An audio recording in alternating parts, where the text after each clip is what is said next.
So good morning, everyone. Thank you so much for joining. My name is Miranda Stiers, and I am the Prevention Program Manager with the partnership. I use they, them pronouns. I am joining today from Nisenan, Miwok, and Métis Peoples lands in what is now known as Sacramento.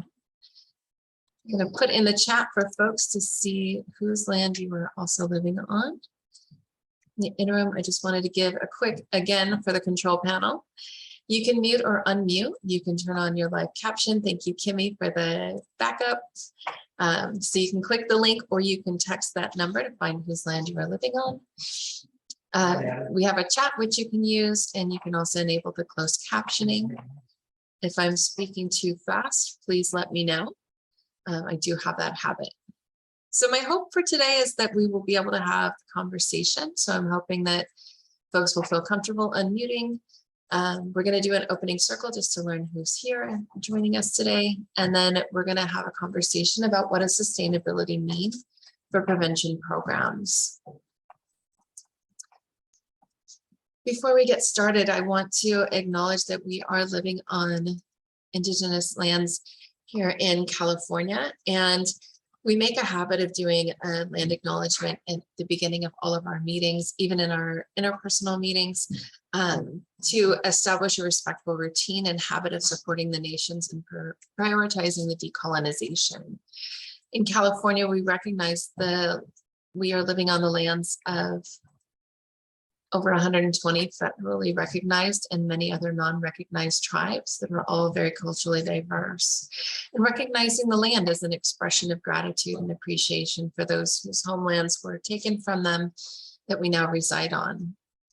And as you are, maybe this is a new practice, it's imperative that we are really intentional about incorporating this behavior into our normal and thinking about what does this look like in our day-to-days.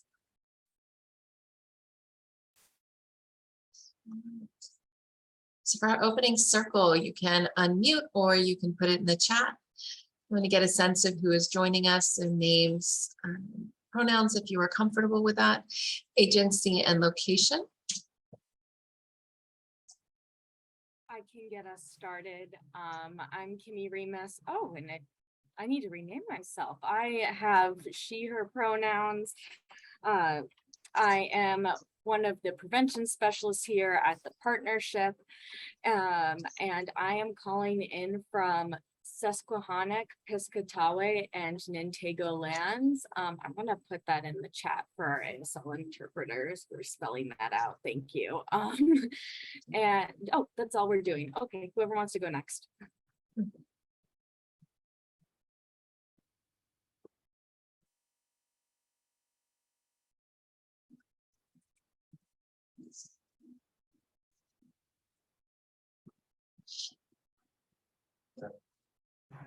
I can also, if folks don't mind, maybe I'll popcorn it because I know it's sometimes hard to Thank you, Kimmy. I was about to do that, so go ahead. Yeah. But Taylor, I see your face on today. Do you mind sharing? Not at all. So I'm Taylor. I use she, they pronouns. I work with Black Women Revolt Against Domestic Violence, and I'm calling in from Ohlone territory or the Bay Area.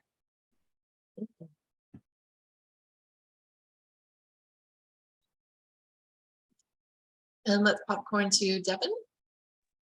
Hello, I work for Project Sanctuary in Fort Bragg as the prevention specialist, and I'm calling in from coastal Yuki and Pomo lands. Thank you. It's Fort Bragg, aka.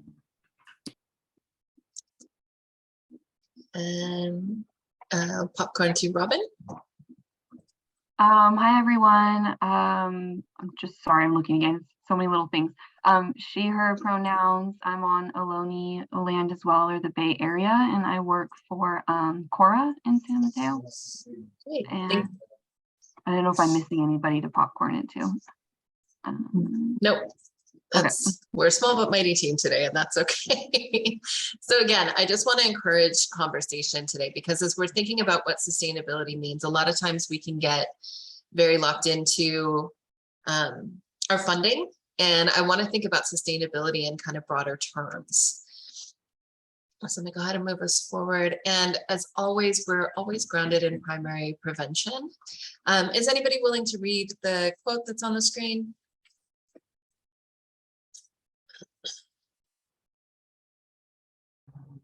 I can do it. Okay. A primary prevention approach moves beyond educating people about the red flags that might help them avoid potential abusers and about strategies to avoid becoming abusive themselves. Oh, goes beyond that, excuse me. It seeks to change the larger factors that impact the likelihood of individual victimization or perpetration. By framing the issue in such a big picture way, primary prevention places responsibility for ending violence onto the broader community as a whole, and that is from the Texas Council on Family Violence. Thank you, Kimmy. And so I wanted to get some folks' thoughts about what does this look like within your own program? What does this bring to mind for you? And I do apologize to our interpreters, particularly as there is construction happening next door. So I might mute a little bit more than I otherwise would. Perfect. Glad that it is not audible for others. But what does this mean for your programs? What could this look like?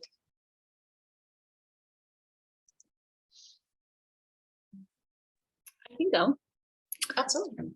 Hello. For Project Sanctuary, we are starting up a program for young folks, teaching really early about body safety and empowering youth with the tools to be able to recognize red flags. So not only prescriptive behavioral education about what abuse looks like, but also tools to keep themselves safe and be able to recognize their own feelings.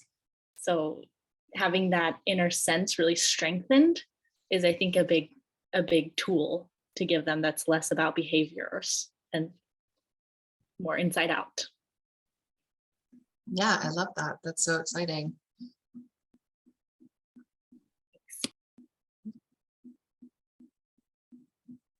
I was going to say for Black Women Revolt, I know we have access to an all-state curriculum about finances and getting your finances in order for the adults that work with us, and that we were interested in working financial literacy into our teen programs so that they have a better idea of, what does it mean to set up an account, and is it connected to your parents, and what are some ground rules, because we don't usually talk about them in terms of what you can expect in terms of sharing finances and how much access your partner should have to those or not. I love that integration, especially with youth, because those conversations just do not happen a lot of times. And economic justice is a primary prevention, and financial literacy as a primary prevention strategy is fantastic.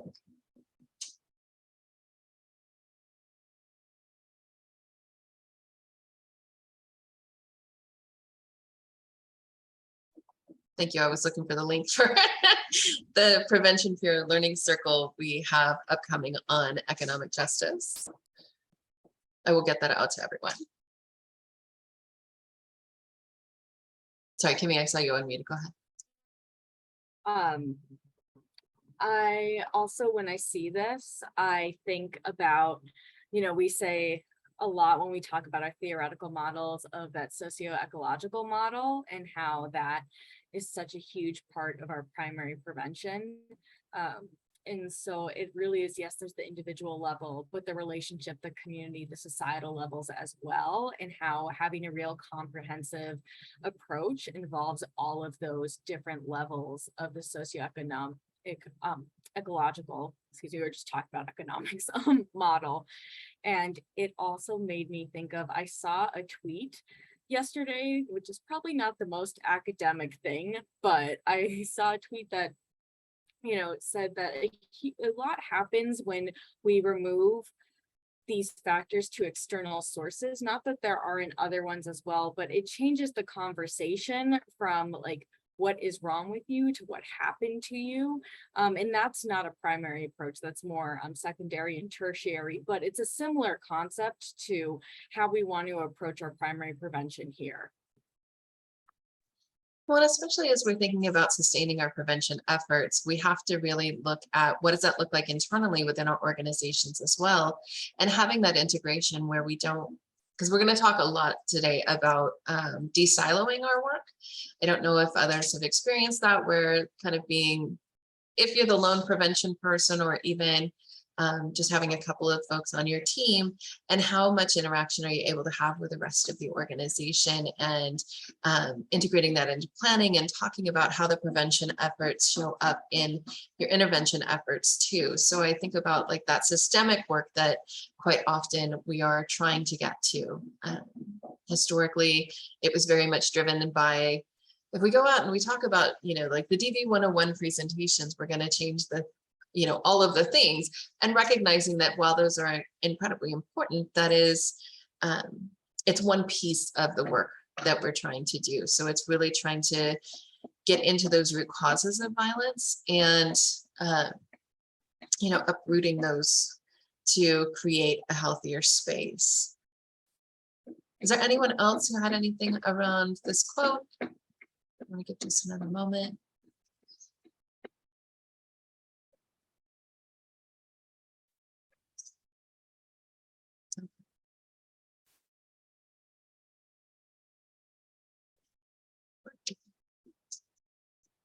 There we go. So I wanted to talk through how we are defining sustaining primary prevention. And this is within our primary prevention core competencies, which if anybody has ever attended Building Change Together, you have heard a little bit about this, some of you more recently than others, and that's okay. So when we're looking at conducting primary prevention and changing those social norms, we recognize that this is a long-term investment. Quite often we can come in like, you can have a big impact with those one-time presentations, but in terms of building the lasting change and really changing those social norms, it is going to be a long-term process. When we're looking at sustaining our primary prevention, that's the process of building a lasting infrastructure that will support ongoing development and maintaining the efforts to create the change the prevention initiative was designed to achieve. So if you're going in to do, say, financial literacy with youth, and I am incredibly excited to see how that comes together, you are going to be doing some really long-term work, especially as you are going through like all the nuances of that in terms of what are healthy boundaries around your finances, building up how do you budget and what does that look like, and also thinking about your credit. We recognize that in domestic violence it's not atypical for someone's credit to be destroyed by someone who's using harm, so being able to learn what some of those pieces can be as well, and some of those red flags as you're doing that initial work. And also, as you're building your prevention initiative, it's critical to build institutionalized mechanisms for nurturing and sustaining the capacity of new individuals and organizations to be able to implement and evolve the prevention strategies. Anybody who has ever been in a training with me, you've heard me mention a lot that we want to institutionalize our work. So what this means is that if, say, I build a relationship with Taylor, then I also have to look at, okay, how do I help Taylor in building a relationship with a partnership as a whole and with each of our departments, as well as building a lasting relationship with Black Women's organization, and how we keep those relationships so that if Taylor changes positions, or if I change positions or leave our respective organizations, those relationships are still in place.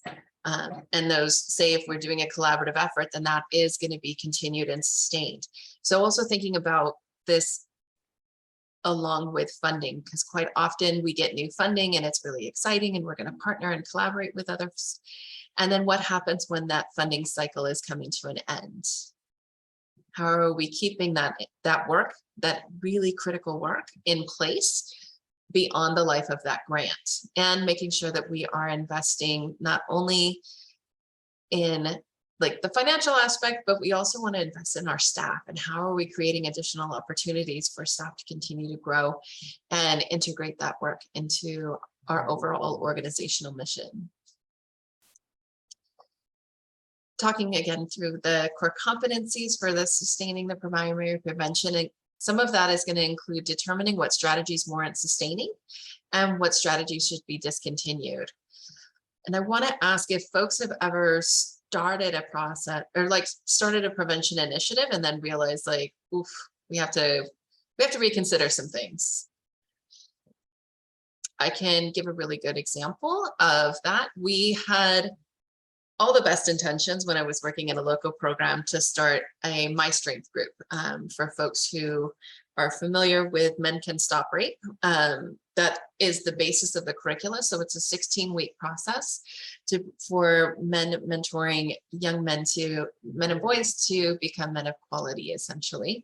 And with the My Strength, it was the specific marketing for California that CalCASA, now Valor US, had been able to institute, and it had partnered with the Men Can Stop Rape initiative to put into place.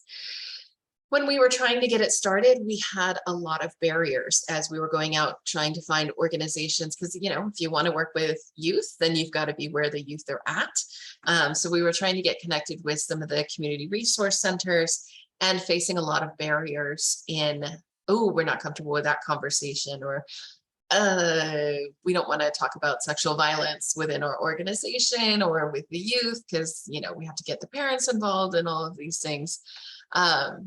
So it was incredibly frustrating. And ultimately it was like, I think we can do it from our office, right? We're a women's center. We can totally do it from our office. Guess how that went? Young men are not coming to a women's center. And while we were located in downtown, public transport in that area can be really challenging. So we tried, strategizing with the folks that I had in the department. We started like, okay, we're going to do some guerrilla marketing, right? We created flyers. They went out and they peppered cars and things like that. And, you know, going to the places where youth were and talking. And we tried a lot of different strategies, but it ultimately came down to people are not coming to our office to like hang out and do groups. It's not the right space. So we really had to step back and look at, okay, where do we need to make changes? So I'm curious for others, if you've started an initiative and had to kind of make a clean cut to some of those pieces, or maybe it's an initiative you're working on that you're like, I'm kind of struggling here.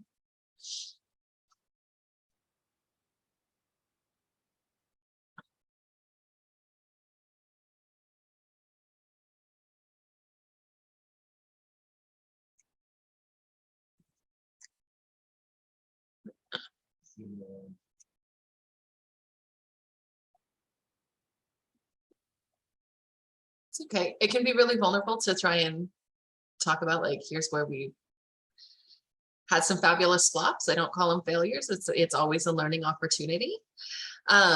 Some of the other pieces that you want to do if you're looking at sustaining your program is strengthening the champions for the prevention initiative and deepening the community ownership and commitment by a range of stakeholders. So if you are going into a school to do healthy relationships groups, right, then who else do you want to have involved in that process?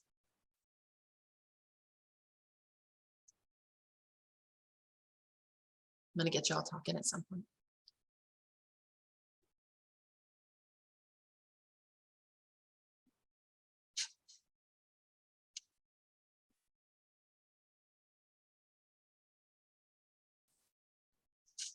Well, I would say for starters, they can come to our other peer learning circle for safer school communities, because we talk about that a lot.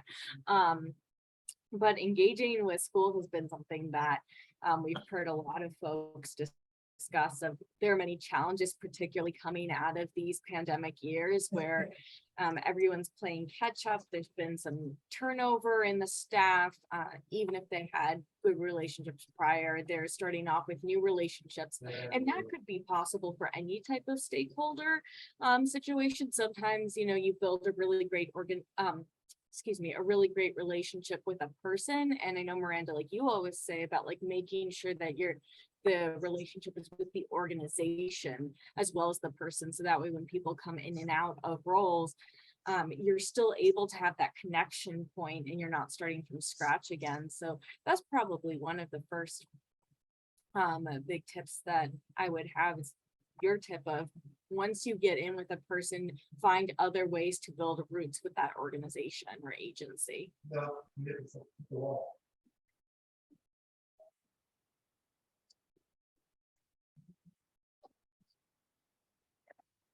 I know one of the other things that, oh, go ahead, Robin. Sorry, no, I was just building off of what Kimmy said. I think that's kind of what we're doing with Cora. I am new to the organization, but the intervention work is super well known in the community. So when I go out to meet with partners and I tell them, oh, I work for Cora, they're like, oh, that's a great organization. We'd love to partner with you with the prevention work. So I guess it's kind of reversed. But it is kind of working that way. I mean, our program hasn't launched yet, but this is super helpful to think about going forward so that we can keep sustaining this work along with the intervention work. Yeah. Thank you for that.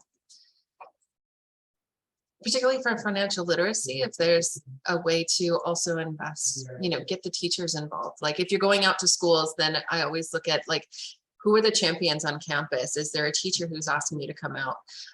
Sometimes what that can look like is also when I took over a lead on a prevention program in a local organization,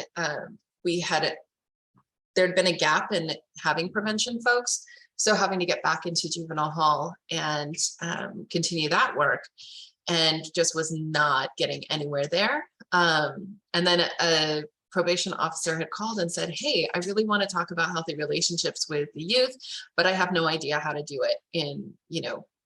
Are there materials you can send me, and so on, like I'm at juvenile hall, here's the unit I'm in. And I was like, actually, I can come out and do that for you. Like we could do it in partnership. And so that was how I got back in. I don't know that they had the authority to bring me in, but it was our avenue in, and we created a whole schedule. So we were able to get back in and start doing that work. And then there were some challenges with some of the guards because there was a rotating schedule. Some of them were invested, others wanted to just play solitaire while I was there, which I am absolutely down for.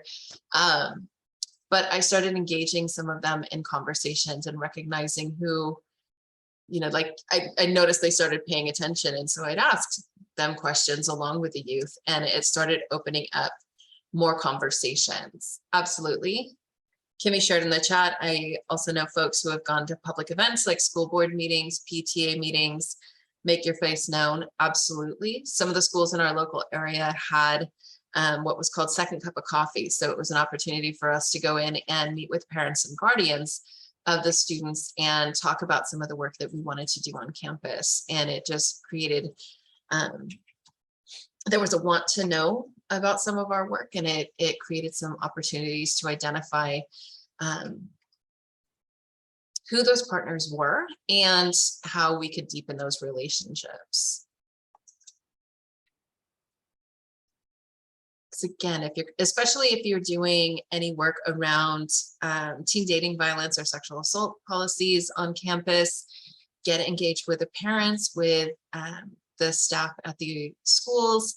Not just, a lot of times it's only teachers or administration that folks think about, but also think about the janitorial staff, think about the bus drivers and those who are working in the cafeteria, teachers' aides. Like there's so many different people on campus that you can potentially engage in this work so that you build that safer community where folks know what those red flags are and they know what some resources are if nothing else, then not doing any harm should a youth disclose or should they witness something.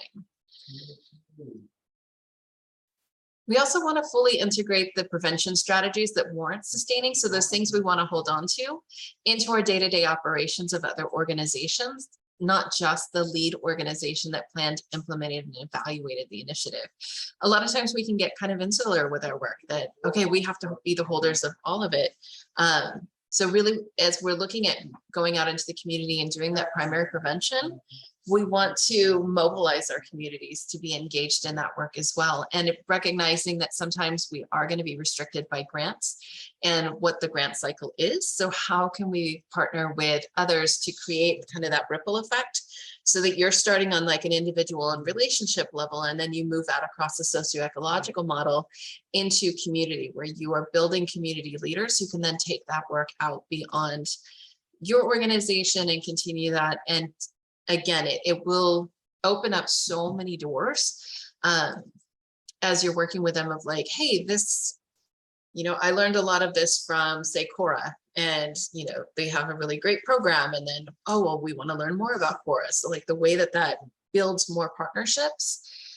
I've also seen folks using their social media as a way to engage, because sometimes you can feel like your emails or calls are just kind of getting lost in the ether.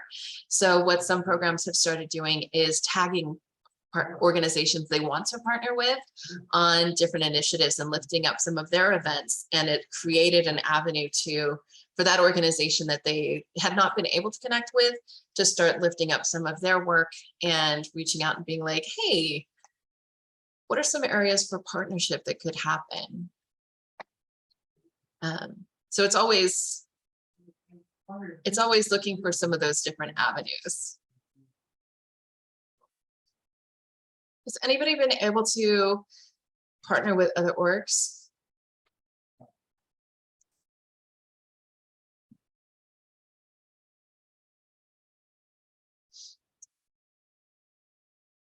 Remember, there's folks you're wanting to partner with.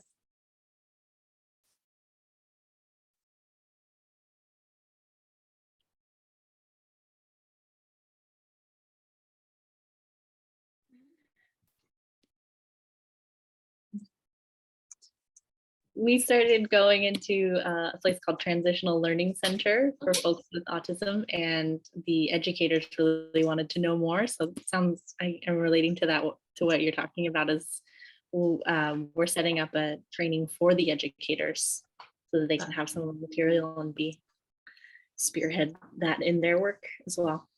That's exciting. Absolutely.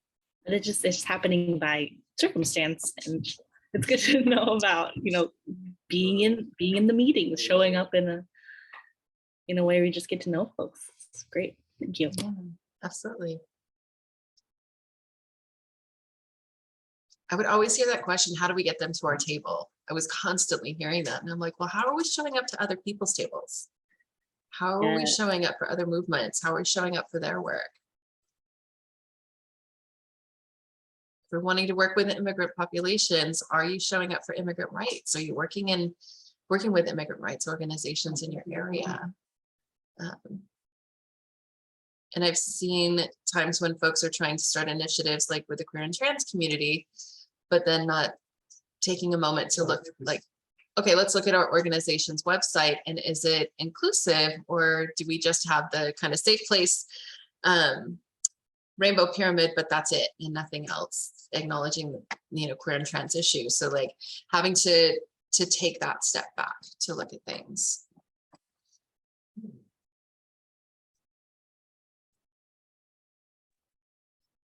So continuing on with, oh God. No, I was also gonna say, I think, because I know pretty much everyone on this call or all of similar minds, but when you collaborate with other organizations, I could get my words together.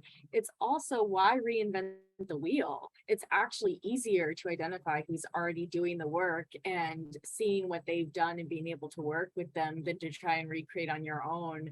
And something that I know Miranda and I discussed recently was like, some things it's just also easier to bring to upper management too and say, hey, here's this thing that already exists, or hey, here's this thing that we could model. Here's an example. Because sometimes if you need to have that upper management involvement, or whoever's kind of sign up, they hear, oh, I want to start working with this community, I want to start doing this. From an understandably so logistical and capacity standpoint, there might be an immediate kind of reaction about, wait a minute, what is that going to mean for us? How much work are you creating? But if you can go, no, wait, look at what's already here, that changes the conversation. Yeah, absolutely. Especially when you're starting something new, it can be really daunting, and or if you're trying to create an initiative, just as an aside, like we're getting a lot of pushback on changing some of our brochures to be more inclusive.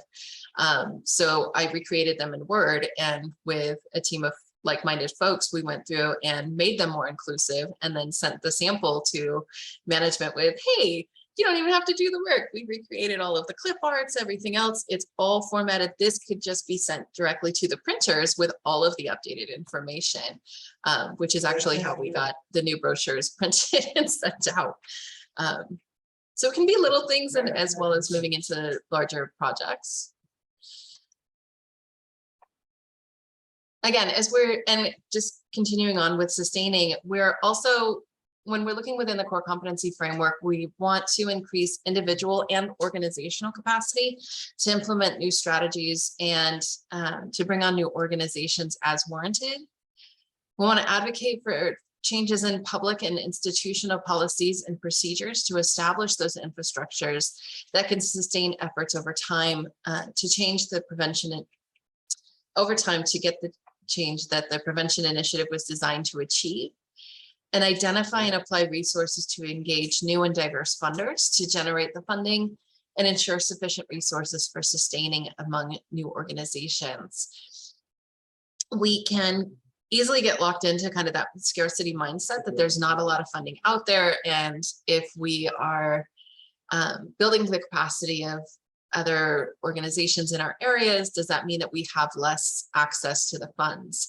I've seen some really exciting applications that folks have done in collaboration with local programs of like, okay, here's an area where we really excel, and here's an area where you really excel, and here's where we can come together. And so doing a joint funding ask could absolutely be an opportunity. Or say one organization goes for the funding and you have an MOU, like a operating understanding amongst each other that here's how we're going to collaborate if you get the funding and what that's going to look like, so that you have that sense and to be able to start building some of that infrastructure that's going to be needed to support that collaboration and those new initiatives. And I know sometimes it can be daunting to get involved in, ooh, what do we do with policy changes? It's not, doesn't have to be super scary. We have a monthly policy roundup to be able to look at what some of those policies can be. And in prevention, also looking at how, what are our organizational policies and how does that support or not support some of the work that we need to be doing? Because I always look at any curricula, any policies, anything like that, that's going to be as a living, breathing thing that you have to consistently look at and see, okay, where is this supporting our work and where is this sometimes hindering? And looking outside of some of the standard funders, that's not to say, anything negative against like Office of Emergency Services or Blue Shield Foundation of California. They're doing really phenomenal work and opportunities, but there's also local foundations that may be doing some really great work, or local organizations doing small one-time grants as capacity building. So looking at what some of those strategies could be as well. I know we had worked with thank you, Kimmy, for the monthly policy roundup, and that's going to be accessible for everyone. When I was in a local program, we would reach out to like local seroptimists or Rotary clubs sometimes to help support some of those efforts within our prevention program that were not covered under our grants. Like we're going to be going out and doing ongoing groups. If you've worked with communities, then you recognize how important it is to feed them. It's kind of that idea of if you feed them, they will come. So if you're going to be doing work out in the community, then being able to provide food, which a lot of times our state grants may not support. So then looking at what some other opportunities could be, as well as like there's a moratorium on the swag, the stuff we all get, being able to have branded materials. So a loophole to that is to identify some of that as behavioral modification incentives and writing it that way. So like anybody who's attended Building Change Together, we have fidget spinners and things like that that we send out to participants and that we would have available for in-person trainings. And it gives people an opportunity to stay active with their hands and their minds are occupied, and helps to keep people centered in that moment. So that's one of the ways that we've been able to write that into our grants. And that was actually that's been incredibly helpful.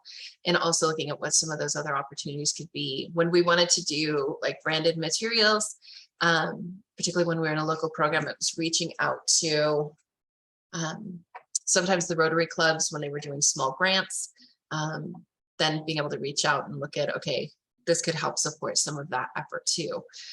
Because we know how important that marketing can be in getting the word out. And I've seen folks do around awareness months doing like sleeves for coffee cups, and partnering with local coffee shops to then use those sleeves so that their information's getting out in the community.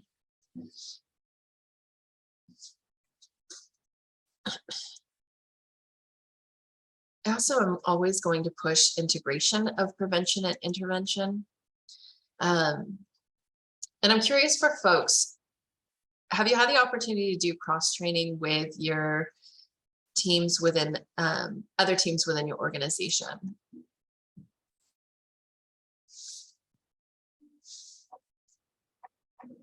You can put it in chat, you can unmute.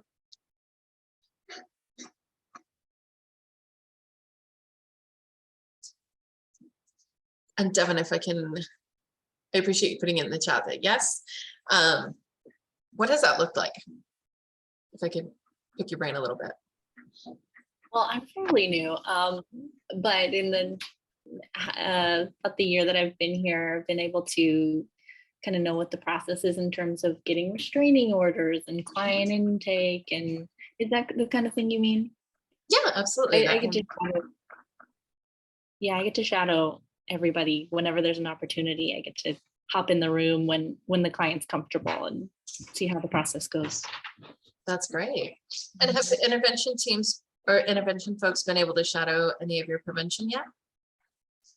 They've all been here for so long that I'm sure that they've seen a lot, but I've been able to share some of the presentations that I'm giving in terms of being there on site. No, not specifically. But they do know the material that I'm giving out, and we do. That's what I love, is there's a bit of a back and forth of like, here's what I'm sharing. Is there anything that's useful to your work that you would like to see being shown to the youth? That's great. Yeah. I love that, and having that openness. Mm-hmm. Yeah, we're lucky that we have these weekly meetings, so that's good. Yeah, that's exciting. Thank you. How about for others?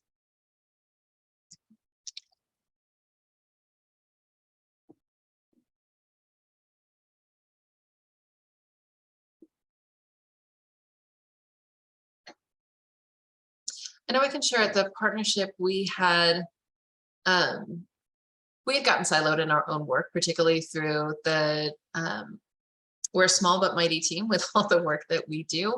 I think there's 20 of us. And through the pandemic, especially with not having that opportunity to just kind of check in with each other on a regular basis as we're in the same office, we had gotten kind of siloed in our work. And so one of the things we had started in the fall was we did a 2-part prevention 101 training. So we really, and the first training was really breaking down what prevention is and some of the terminology, because it can feel like we're speaking a different language sometimes. I remember with previous colleagues, times when we'd be talking about SEM and we were talking about, moving to the outer rings, and other people would be like, what are you talking about? So being able to clarify like what we're talking about with, wanting to get out in the community and societal level. The second part of that training was for teams to be able to map out where their work intersected with ours and how prevention showed up in their departments as well. So recognizing primary being before the violence has ever occurred, secondary is that immediate aftermath, and tertiary being the long term. And so being able to see that prevention was a part of all of our work throughout the organization was incredibly helpful. And we've continued to have conversations about how we can how we can better collaborate with each other, and also thinking about how does prevention show up in all of the work that we're doing. Because I know that was sometimes a challenge when I was in a local program where people, you know, prevention teams, like we were hardly ever on site. And when we were getting stuff prepped for, you know, prepping materials. And sometimes hearing comments that were really disheartening, and that came from people's frustration of like, I wish I got paid to color. And I'm like, oh, we're not just coloring. Here's what we're actually doing. And so in the local program, like started doing some cross training around what that looked like. And I know some organizations have prioritized being able to share that load, particularly when there is like 1 or 2 folks who are in the prevention department, because what can happen is that feeling like I can't go on vacation, or I can't be out sick, or I can't take that mental health day that other folks have the opportunity to, because if I leave, then my work stops. So it's one of those ways that like shadowing is incredibly important. And I'm so happy that your organization's doing that. I know I had that opportunity in a local program and here at the partnership to be able to engage with all of the different work. But it's a way that you can share the load so that not only are folks aware of the materials that you're doing, but if say somebody's out, then being able to backfill that the way that you would be able to, if say someone is out at the shelter and not able to cover their shift, or if someone's wanting to go out on vacation, that work is going to continue. And that's part of how we can show an organizational level how we're prioritizing prevention, making sure that prevention is not something that's talked about only as they go out and do community outreach and continuing on, but like what is the prevention team doing? What are they working on as part of the overall work that's happening within the organization? I also encourage regular meetings with executive directors. This could be something that is quarterly in terms of capacity. I recognize how incredibly busy and executive directors can be, but making sure that you have time to be able to talk about what the prevention initiatives are. And also educating your board on prevention, especially with local boards. Folks sometimes have an idea of what prevention is, but being able to really talk that through. And I'm not saying going through the whole building change together, although they are absolutely welcome, but being able to just understand what prevention is, what primary, secondary, and tertiary, and how it all fits together in those puzzle pieces of having a really comprehensive approach to ending domestic and sexual violence in your communities. That way, when they're doing their fundraisers and things like that, keeping prevention in mind and how potentially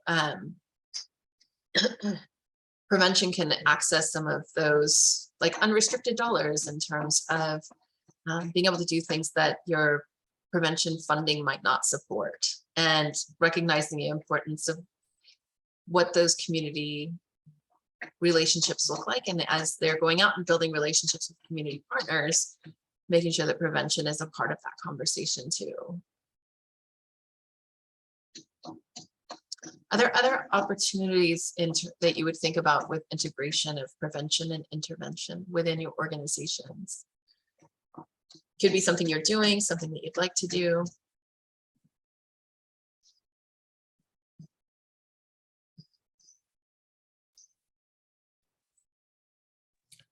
We had an opportunity to meet one-on-one with a member of another organization that runs a youth council.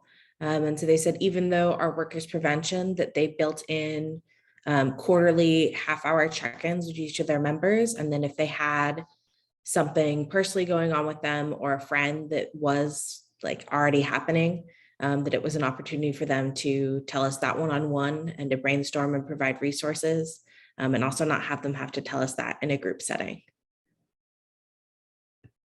That's great. That's great, being able to have that space. Thank you.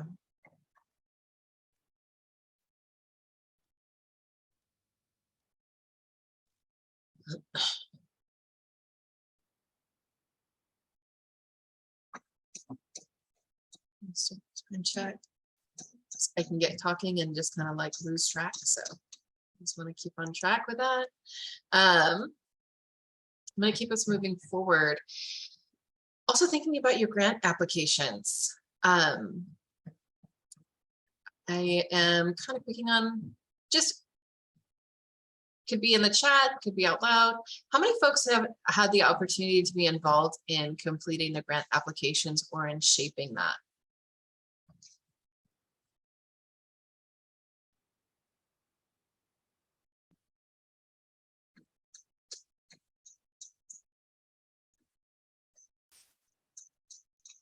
Can you repeat that question, Yeah. Miranda? Okay. How many folks have had the opportunity to participate in creating a grant application? Or even just thinking through what some of those objectives could be?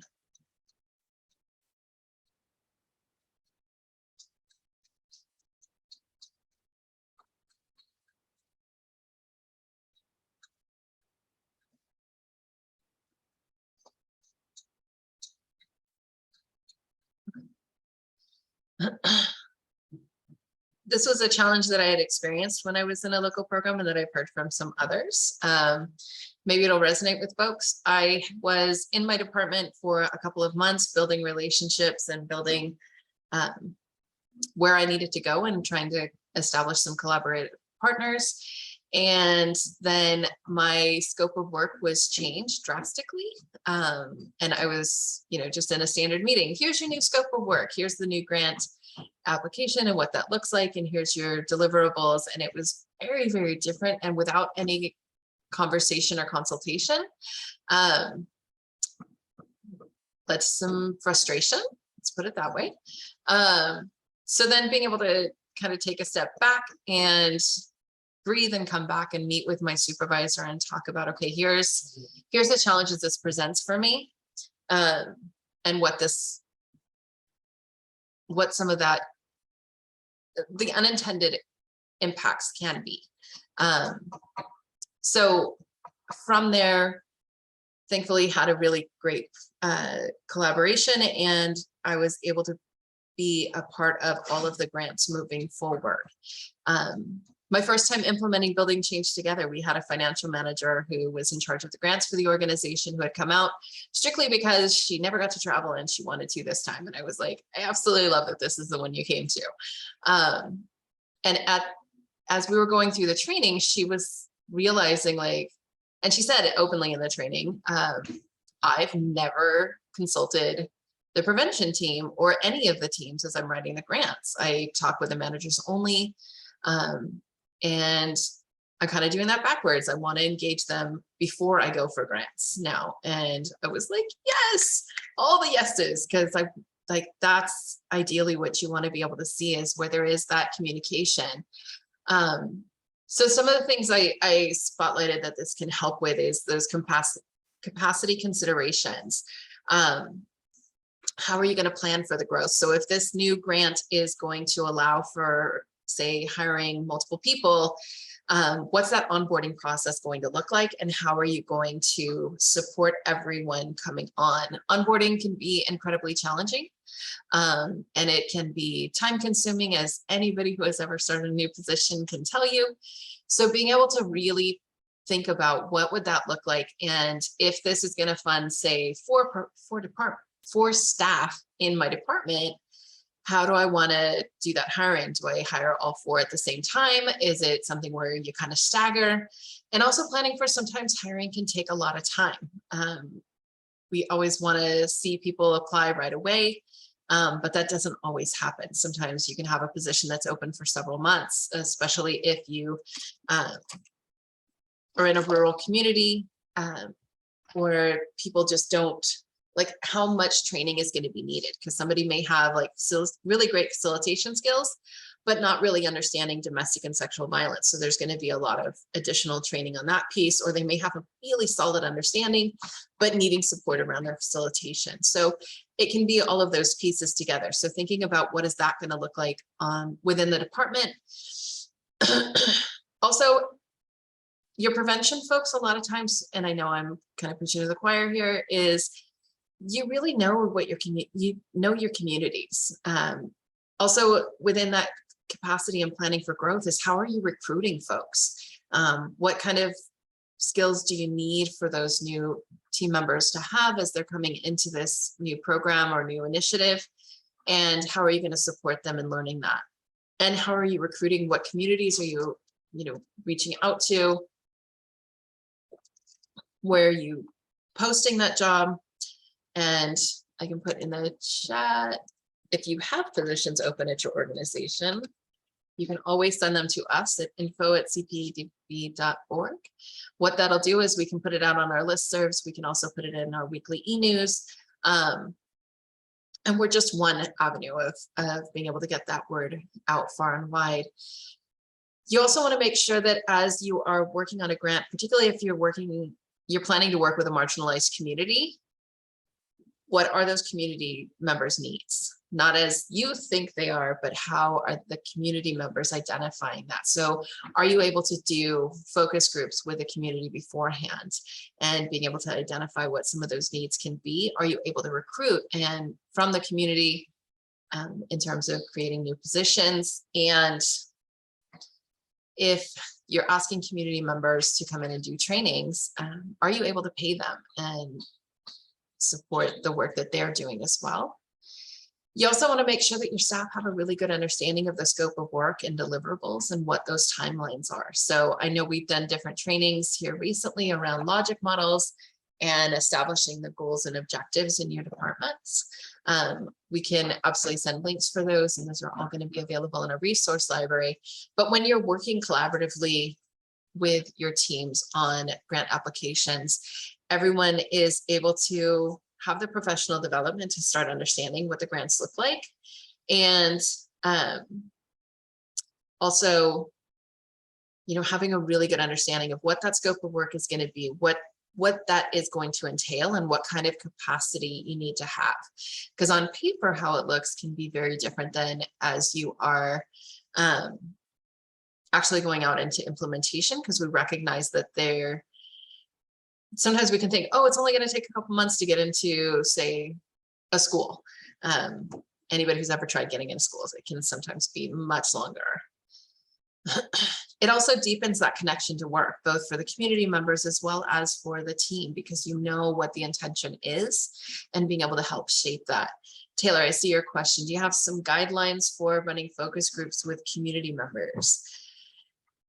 Absolutely. I would look at, and I can send you some materials as well in terms of some of the strategies that we've used. I think first and foremost is being open to listening, coming into it with a curiosity.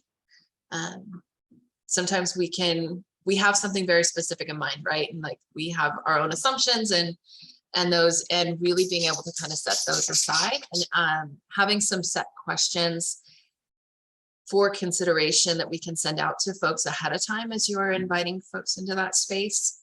Like, what is the intention behind the focus group? So that they know what they're being invited to, as well as what are some outcomes that you were hoping for? And thinking about what are some action as you're going through the process, like we are going to do follow-up at, when are you going to do follow-up with the community members so that they know what came up. I'm so sorry. Of course, she decides to bark right now, but joy of working from home. What are some objectives that you want to have out of that? What are going to be some actionable items as you're moving forward? And Kimmy, I saw you unmuted. Yeah, I just want to, I like that we've kind of pivoted the discussion into this realm, because it's just dealing so much with what I've had conversations with folks recently. And so I wanted to kind of add that all of these pieces, like we haven't, I don't think explicitly said the word evaluation yet, but all of this stuff really leads to evaluation. And the thing that I love about evaluation is like, folks think about it so much at the end, but it's even starting with that needs assessment with the community that you're working with. Like it's throughout the whole thing. And it's it kind of has this circle of life effect, so to speak, that at the end of a program, a session, a cohort, whatever, if you have evaluation and some things that you've shown, these goals, these objectives that Miranda is saying, got data from focus groups, shown engagement, all of those items, here the partnership side developed, everything about that, if you have a way to synthesize that, you can then present it to people and say, look at what I did, and this is, you know, why this should be sustainable. This is why it should be funded. This is why it should be a part of our work. So you can then utilize all of that work that you did to help continue this cycle for the next round. And so that's kind of just the part that I wanted to add there, because then it becomes more embedded. It becomes kind of more of a forefront when it becomes these grant applications and working with your agency and whoever else, because you've been able to quote unquote prove what this has been able to do. So often with prevention, it can feel kind of ambiguous as you're trying to describe it to folks and thinking about kind of your elevator pitch. An evaluation really allows you the opportunity to tell the story of your prevention program. Not just like here's the number of sessions we did, here's the number of people that we saw, but also what are some of those changes that you started seeing in the community. And again, it's not a failure, it's a learning opportunity always, of where are some of the areas in which you have to pivot. You go in with, here's what my intention is, here's what I'm kind of expecting to happen. And then if you go into, sometimes when you're doing focus groups with community members, you realize that, okay, their priorities are very different than I had suspected. And so where can I pivot to be able to meet them where they're at? And I will just add on to that bit as well, that I think that that stuff is fabulous for process evaluation, to show modifications and adaptations, because you can say, hey, then we did this thing based on the feedback, and then we became more effective. We became more efficient. Here, we didn't duplicate resources anymore. Whatever those things are all kind of like buzzwords and phrases that funders and management love. But you can prove that just because if you're like, oh, well, I had to adapt it, now I'm not sure how that looks. No, use that as a positive thing. It's a good thing that you made that adaptation. It doesn't mean the work that you did before that didn't do anything. It just shows, hey, we got some great feedback and here's what we decide to do with it. It's all about figuring out what works and what works for the community, what works for the organization, and how you can come to that.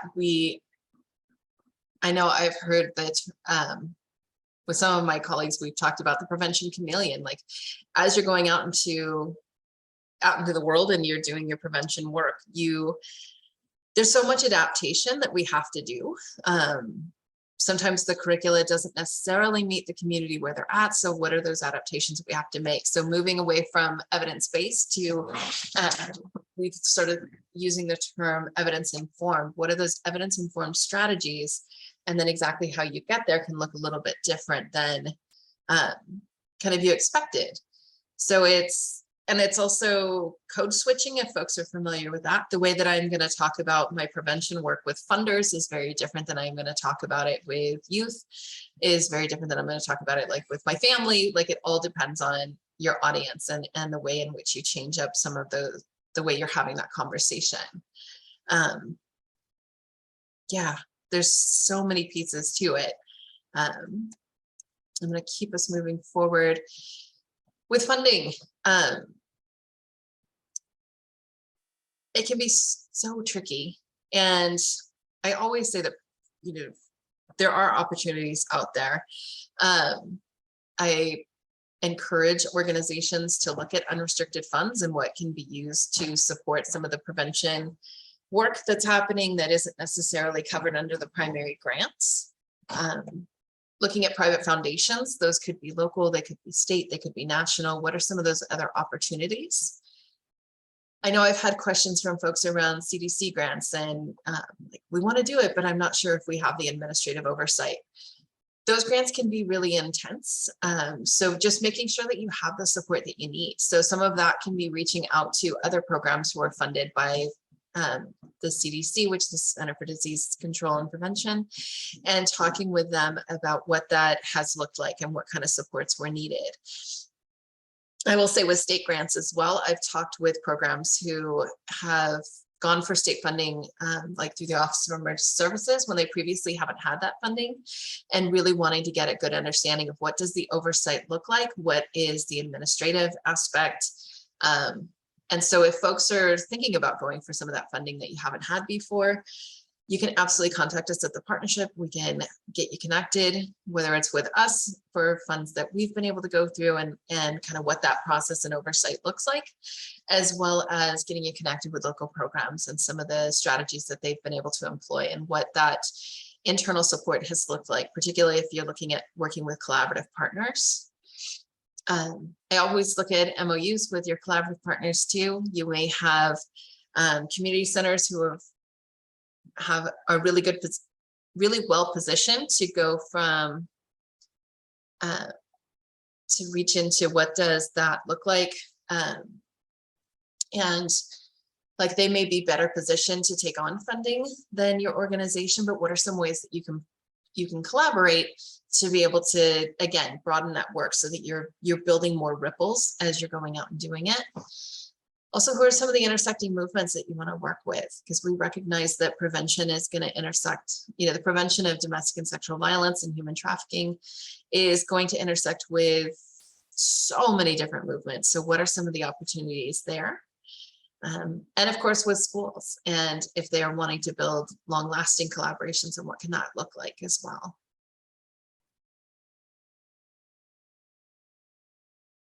And I don't have like specific, here's the exact places you can go for funding.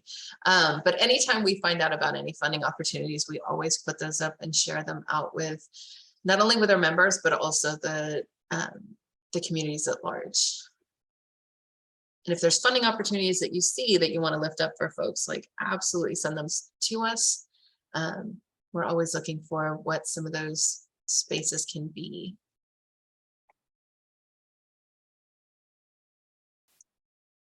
Then I was thinking about giving back. Since we are acknowledging that many issues are related to sexual violence and that a holistic approach is needed to create healthy communities, it's only appropriate that you would give back to the community partners. This means taking time to attend meetings with them, attending and or supporting their events, and even in some cases, incorporating some of their messages into the work that you are already doing. And this was from the former deputy director at the Texas Association Against Sexual Violence, or sexual assault. It's weird that it's different. But it is that way that we show up for our communities, and that we are asking our communities to show up for us, is that we also have to step into that space. And where collaboration can be so important is to be able to have some of that shared messaging and understanding what the intention is with that. I know on a state level, we have a prevention collaborative that we meet with, and for all of the collaborative members, like really looking at, okay, what are our priorities? What are some of the things that we're working on? How can we lift up each other's work? Where are some areas for cross collaboration? And also making sure that our messages are in alignment in terms of how we're talking about this and how we're doing our work. And the integration of prevention and intervention is both critical elements of truly getting to where we want to be. And we have some space for questions. So if anybody has any or things that you want to talk through, we absolutely have time for that.